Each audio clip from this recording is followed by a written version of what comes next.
ఈరోజు ఇప్పుడే స్వామి గారు చెప్తున్నాడు, మెట్ట మధ్యాహ్నం ర్యాలీ చేసి అందులో చిన్న పిల్లలు కూడా ఆ ర్యాలీలో పాల్గొని ఆ విధంగా రావటం కొద్దిగా గొప్ప అని నేను చెప్పను, ఇబ్బంది పడుతూ వచ్చారు. అటువంటి ఇబ్బందులు పడకుండా కొంచెం ముందే జరుపుకోవాలి. కానీ ఇవాళ మన నాయకులు ఎవరు మీకు అందుబాటులో లేకపోవటం వలన, అనివార్య కారణం వలన టైం కొద్దిగా మీకు ఇబ్బంది కలిగేటువంటి పరిస్థితి వచ్చింది. అదేవిధంగా ఈరోజు 4వ రాష్ట్ర మహాసభను జరుపుకుంటున్నాం.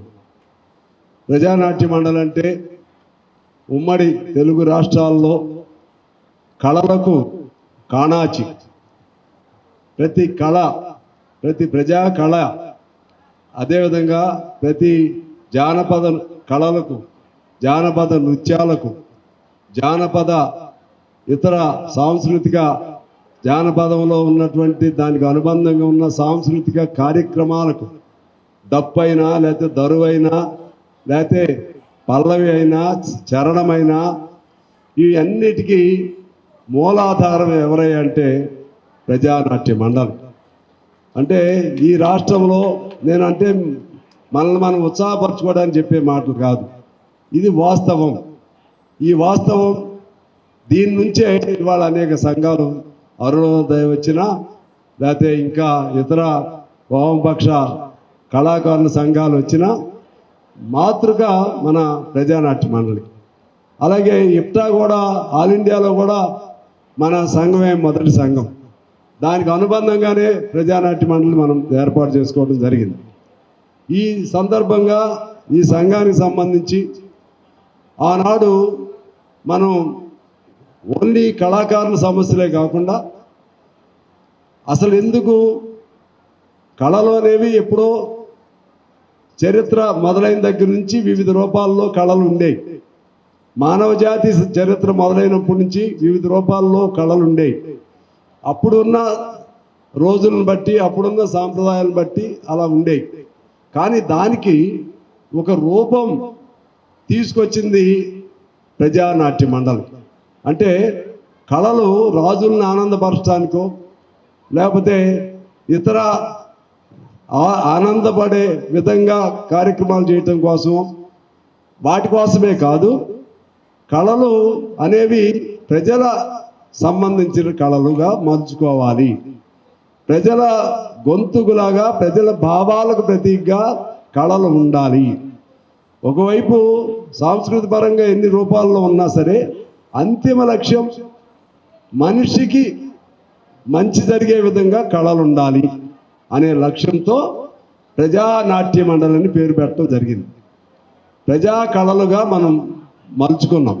అంటే ఆనాడు తెలంగాణ సాయుధ పోరాటం, అదేవిధంగా వెట్టి చాకిరి, అలాగే కుల వివక్షత, అదేవిధంగా మన ఇంకా పేద రైతు, అలాగే భూస్వాముల దురాగతాలు, ఇలా ఇటు నిజాం పోకళ్ళు, ఇలా మనం ప్రతి అంశంలో ఎక్కడ దౌర్జన్యం జరిగితే అక్కడ నాయకుడి కంటే ఫస్ట్ కళాకారుడు గొంతు వెళ్ళిపోయింది అక్కడికి.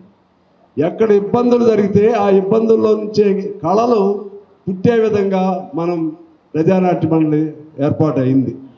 తెలంగాణ ఆనాడు సుద్దాల హనుమంతు గారు కానీ, లేకపోతే ఇంకా వాసిరెడ్డి శంకర్ లాంటి వాళ్ళు, మా భూమి కానీ, ఇంకా అనేకం, గరికపాటి రాజారావు గారు కానీ, ఈ విధంగా తెలంగాణలో కానీ ఆంధ్రప్రదేశ్లో కానీ సమస్యల కోసం పుట్టింది మన ప్రజానాట్య మండలి. తర్వాత ప్రజానాట్య మండలి మీద బ్యాన్ వచ్చిన తర్వాత, నిషేధించిన తర్వాత, కమ్యూనిస్ట్ పార్టీని నిషేధించిన తర్వాత వీళ్ళందరూ వివిధ రూపాల్లో సినిమాల్లోకి అక్కడ ఉండి మన వాయిస్ వినిపించవచ్చని వెళ్ళటం జరిగింది.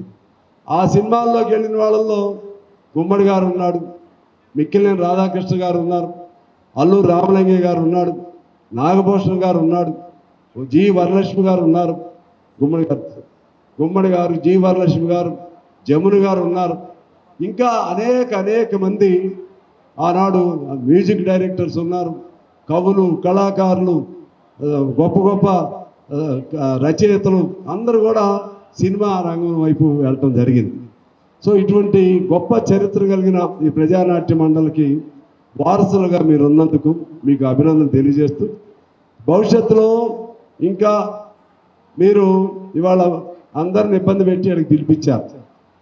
ఇక్కడ పిలిపించడమే కాకుండా మీరు చేయాల్సింది ఏంటంటే ఏ జిల్లాకు ఆ జిల్లా అనేక కళారూపాలకు సంబంధించిన కార్యకర్తలను మీరు తయారు చేసుకుని నిర్మాణపరంగా విస్తరించబడే విధంగా, తద్వారా ఆనాటి గొప్పతనం చెప్పుకోవడమే కాకుండా ఈనాడు కూడా ప్రజల సమస్యలపైన అటు కార్మికుడు, లేకపోతే గిరిజనుడు, దళితుడు, లేకపోతే ఎవరి సమస్య పైన సరే ముందు గొంతెత్తి గళమెత్తి నినదించేటువంటి రంగం ఏదైనా ఉందంటే అది ప్రజానాట్య మండలి అనే పేరు సంపాదించుకోవాలని కోరుతూ